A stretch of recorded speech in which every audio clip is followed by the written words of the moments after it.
Hola, queremos darte la bienvenida a este segundo capítulo de Bitácora, un podcast sobre planeación del Departamento Nacional de Planeación. Mi nombre es Johanna Gari, hago parte del equipo de participación ciudadana del DNP y me acompaña nuevamente mi compañero Andrés Lozano. Él es el líder del equipo de innovación pública y en este segundo capítulo queremos seguirte contando cuáles han sido los hitos de participación ciudadana en el marco del proceso de construcción de la participación ciudadana en nuestro país, y hoy queremos contarte sobre el movimiento estudiantil del 2011 y la importancia de la ley 1757 del 2015, que es la ley estatutaria de participación ciudadana. Entonces, Andrés, recuerdo mucho que en el 2011 yo estaba en la universidad y acompañé a los estudiantes en las marchas, y recuerdo que fue un movimiento nacional muy bonito de protesta pacífica. Recuerdo que los estudiantes salían y a través de expresiones culturales, artísticas, protestaban por el retiro de la reforma de la Ley 30 de 1993, que promovía la privatización de la educación superior pública. Cuéntanos más. ¿Qué recuerdas? Digamos, qué puntos importantes hay para resaltar, para que conozcan los compañeros que nos observan? Bueno, Johanna, muchas gracias por la invitación y por los recuerdos también. El movimiento estudiantil del 2011, como lo dices, pues es un hito en general, pues de la participación, y quedó en la memoria de las y los colombianos por precisamente esa capacidad de interpelar, ¿no? De interpelar pues no solamente al gobierno nacional, que en ese momento presentaba una reforma que digamos pretendía responder a la crisis de la educación superior a través de la profundización del modelo neoliberal, pero también interpeló pues al padre de familia, a la madre de familia, al transeúnte, a la señora de la tienda, y en general pues logró, si se quiere, un balance positivo, o más bien cambiar esa balanza en favor de los estudiantes y las estudiantes y la propuesta que se estaba construyendo en ese momento. Entonces, pues señalar también que, como decíamos en el primer capítulo, pues los hitos son un acumulado de cosas, ¿no? Entonces, tendríamos que señalar como antecedentes de un sector social que eran las y los estudiantes que llevaban, que si bien habían pues protagonizado luchas muy sectorializadas en universidades. Recuerdo, por ejemplo, el paro del 2006-2008 de la Universidad Nacional, pero que no lograba interpelar al país de la manera en que se logra en 2011, por lo menos desde el año 71, y digamos como esa movilización estudiantil fuerte de la década de los 70. Y tendríamos que nombrar, por ejemplo, la Minga del 2008, tendríamos que nombrar también el paro de los empleados públicos de 2008 también como antecedentes, y que llegan pues en un proceso de acumulación y de interlocución de los estudiantes y las estudiantes con el movimiento campesino, el movimiento sindical y demás, y que logra aglutinar a los estudiantes frente a una específica reforma, digamos, frente o respondiendo a esa acción de gobierno, pero que tiene una expresión orgánica en la Mesa Amplia Nacional Estudiantil, bajo una consigna que decía, la transformación de la educación superior por soberanía, democracia y paz. Entonces, lo que logra la Mesa Amplia Nacional Estudiantil en su momento, pues no es solamente pues la protesta masiva a nivel nacional, sino también, por ejemplo, logra disputar espacios en las audiencias públicas, en el Congreso, que disputa el sentido común de la educación, para qué la educación, por qué la educación y para quién, y logra no solamente el retiro del gobierno de turno de la reforma, sino activa un proceso de construcción ciudadano de lo que se llamó la ley alternativa o el proyecto alternativo de ley de educación superior. Entonces, significa un momento de participación ciudadana, porque desde lo no formal, lo que hablábamos del capítulo anterior, frente a las dinámicas más autónomas de la ciudadanía, se logra pues un impacto concreto, y es en lo formal, y es el retiro de la ley, la disputa de esos espacios formales en el Congreso y en general pues en la calle, para que en general las y los colombianos escucháramos a las y los estudiantes, y pues el impacto, ¿no?, cultural que significó pues toda esta expresión diversa de la movilización estudiantil. Claro, y además que fue un proceso de total solidaridad, de, como dices tú, del transeúnte, de los medios de comunicación. O sea, la protesta fue tan pacífica y tan cultural y hubo tantas muestras de expresiones de inconformidad a través de protestas pacíficas que todo el mundo le dio total legitimidad a esa protesta, que todo el mundo apoyaba a los estudiantes. Todo el mundo apoyaba a los estudiantes. Así es. ¿Cuál fue el impacto que tuvo en la sociedad entonces? O sea, digamos, ¿cuál sería el impacto entonces que tienen estas protestas pacíficas en la construcción, digamos así, de estos hitos significativos? Yo creo que primero señalar que, como se decía en la época, ¿no?, los estudiantes tenemos protesta y tenemos propuesta, ¿no?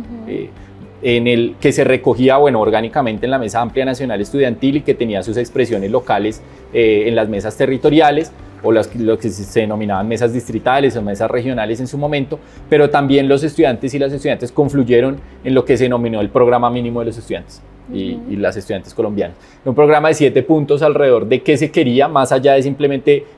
reaccionar a una ley. Se le estaba diciendo al gobierno, bueno, este es el horizonte que queremos con la educación superior, y que luego en debates y bueno, en las mismas tensiones y dinámicas del movimiento estudiantil, pues llega a una propuesta de un proyecto de ley más adelante. El impacto también tiene que ver con que por la misma dinámica del conflicto social y armado, digamos que la protesta social había estado muy diezmada, estigmatizada y demás en las primeras décadas del siglo XX, y se logra, digamos, con esta masividad y con lo que señalas, Joana, romper un poco ese tratamiento violento o represivo de la protesta, y que inicia, si se quiere, un proceso de movilización y de ascenso de las luchas sociales, acá pensando un poco con estudios que luego se realizan, sobre todo, bueno, pensando un poco en la base de datos del Centro de Investigaciones de Educación Popular, CINEP, y de otro tipo de estudios que muestran cómo en el periodo 2010, 2011 y como el parteaguas de la movilización estudiantil, luego posibilitan la movilización alrededor de la paz y el paro agrario y demás. Y tercero, yo creo que la MANE es una expresión de interlocución y de relación, de aprendizaje de las y los estudiantes con otras formas de la protesta y de digamos, de la expresión más cultural de lo que significa la participación ciudadana. Y es que las y los estudiantes en su momento habían buscado a la minga indígena, habían buscado a los sectores campesinos, a los sectores más barriales, y habían aprendido las formas de construcción democrática de la participación, es decir, de cómo nos involucramos en los asuntos públicos desde lo local, desde lo local en el sentido de no solo lo más territorial, digamos, sino, por ejemplo, las coordinaciones en cada una de las facultades, en cada una de las universidades, la discusión, por ejemplo, entre universidad pública, universidad privada, y que se logra, que pues es una diferencia, creo yo, pues medianamente pues formal, y que logra aglutinar a las y los estudiantes en el programa mínimo. Yo creo que son 3 elementos esenciales en la MANE, y lo que logró pues fue que el país aprendiera, que el país viera que los estudiantes y las estudiantes pues no eran terroristas, ¿no? O que simplemente estaban protestando por no tener un día de clases, sino que tenían, como decía, pues protesta y propuesta de cara al país. Ok, eso me hace pensar, ya que nuestro segundo punto es el tema de la ley 1757, la importancia de incluir a las organizaciones en toda la construcción de las leyes, de cualquier documento normativo, tener el punto de vista también de las organizaciones, como digamos de la ciudadanía que está interesado y que al final le puede impactar, digamos, toda esta construcción normativa, ¿no? Por ejemplo, en el de la ley 1757 de 2015, que es pues nuestra ley estatutaria de participación ciudadana, pues este fue el resultado de un diálogo entre el Congreso, el gobierno y la sociedad.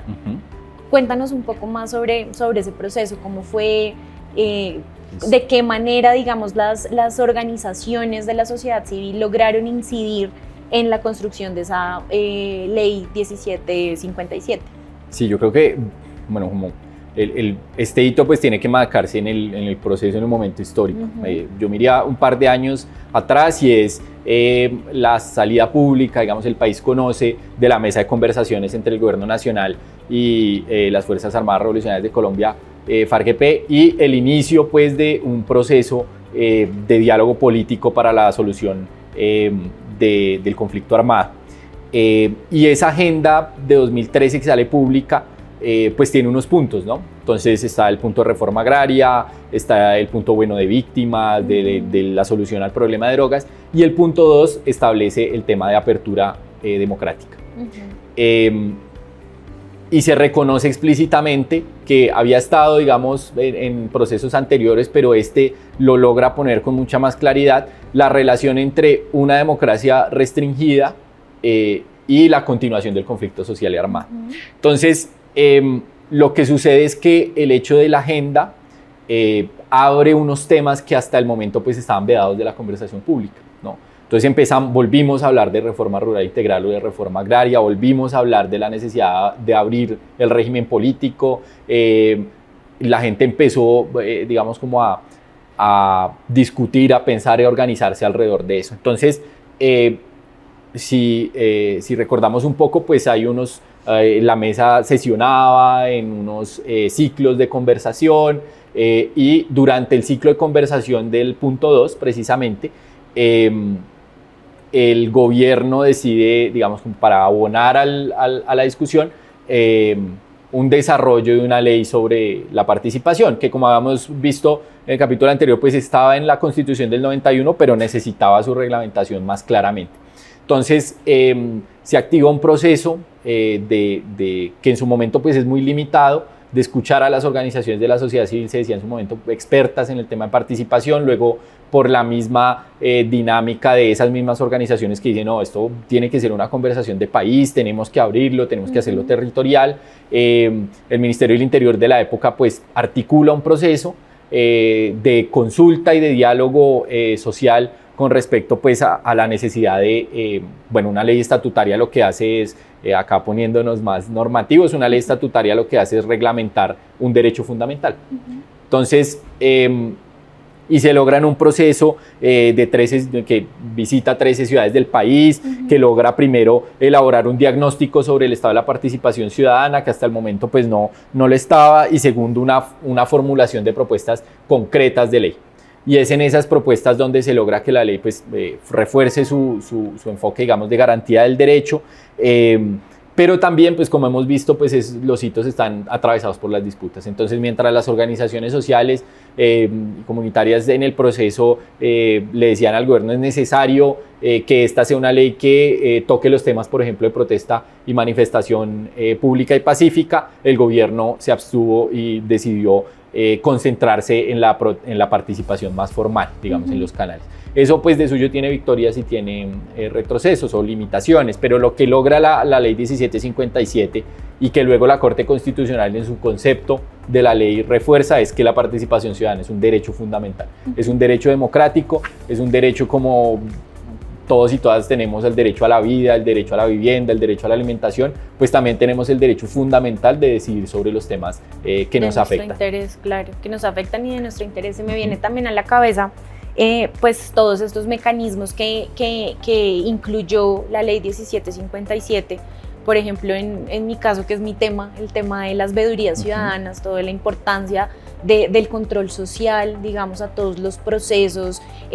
pues de toma de decisión pública y la incidencia de verdad de hacer un seguimiento juicioso y participar activamente de lo público, ¿no? O sea, la ciudadanía está interesada en un tema, hace un proceso de control social, conforma una veeduría ciudadana, porque le interesa participar e incidir en las decisiones públicas. Entonces, ese tipo de mecanismos que incluyó la ley 1757, pues como dices tú, terminan también